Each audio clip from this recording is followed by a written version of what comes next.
So with winter fast approaching, it's more important than ever that we take care of our skin, particularly if it's dry.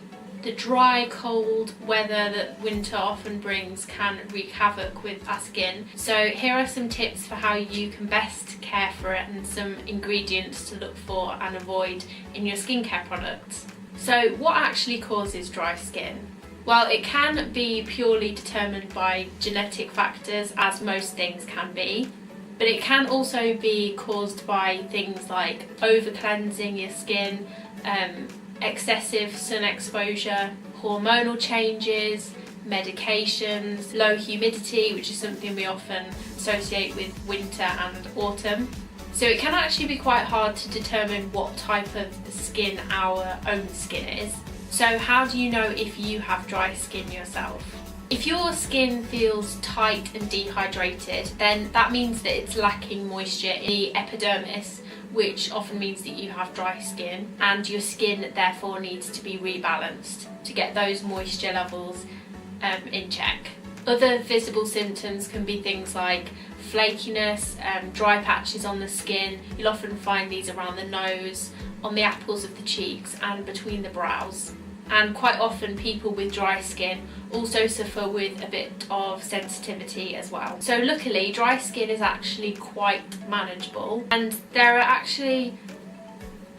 so many little changes that you can make to your life and your skincare routine to manage and prevent those symptoms, some of which I'm going to talk about right now.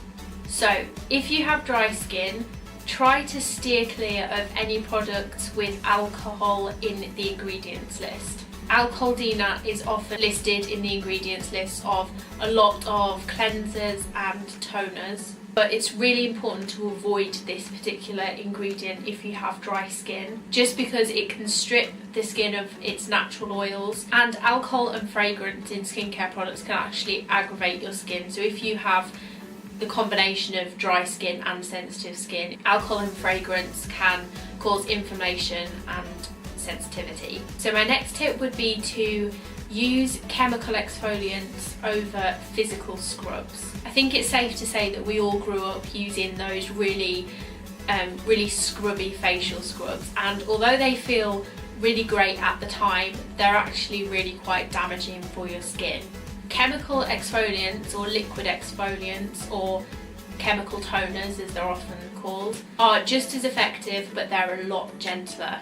So lastly, in terms of ingredients you want to be looking for in your skincare products, I have 3 ingredients that I think are so great for dry skin.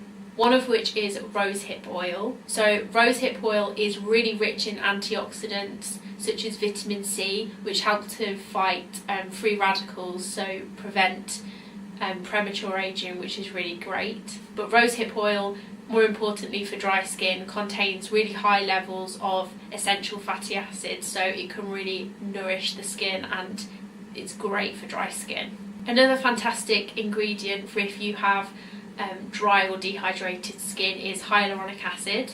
So hyaluronic acid is actually naturally occurring in the body, and it's a molecule that can hold up to 1,000 times its weight in water. So as you can imagine from that, it's really effective at hydrating the skin, and it also works as a humectant, which means that it attracts moisture into the surface layer of the skin, so it's really great for hydrating and nourishing the skin for a long period of time. So my final ingredient to look out for in your skincare products if you have dry skin is marine collagen. So as the name suggests, this ingredient helps to boost and promote collagen production in the skin, which is something that we lose as we age. And it also helps to restore moisture levels in the skin.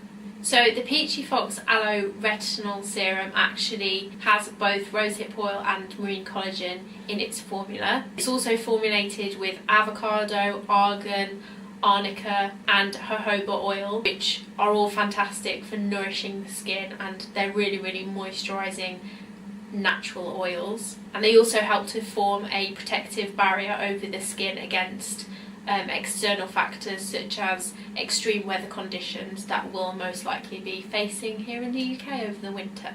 So I really hope this video was helpful for you if, like me, you have dry skin, and thank you so much for watching. Bye.